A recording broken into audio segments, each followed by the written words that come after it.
আমরা যারা যারা গরু পালন করি, আমরা যখন গরু পালন করতে যাই আমাদের অনেক সমস্যা হয় মাঝে মধ্যে। তার মধ্যে একটা সমস্যা হচ্ছে বন্যা। এই যে বন্যা হচ্ছে চারিদিকে পানি, সেক্ষেত্রে আমাদের গরুগুলাকে রাখা একটু কষ্ট হয়ে যায়, তাদের খাদ্যের সমস্যা দেখা দেয়।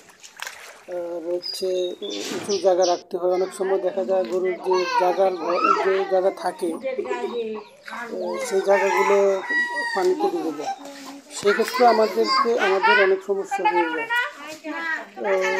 আবার বন্যার পানিতে যখন গরুগুলো থাকে সেক্ষেত্রে অনেক রোগ জীবাণু হতে পারে, মশার কামড়, বিভিন্ন সাপ বিচ্ছু কামড়, অনেক ক্ষতি হতে পারে।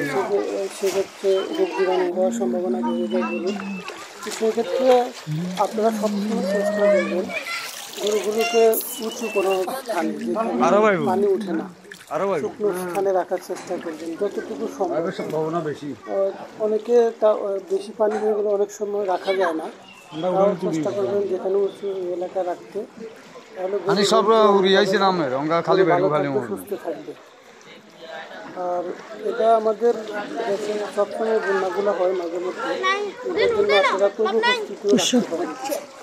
যেমন একটু উঁচু করে মাটি দিয়ে গরুর ঘরগুলা বানানো, সেক্ষেত্রে গরুকে অনেক সেফ রাখা যায়, গরুর রোগ জীবাণু হয় না, পরিষ্কারও থাকে।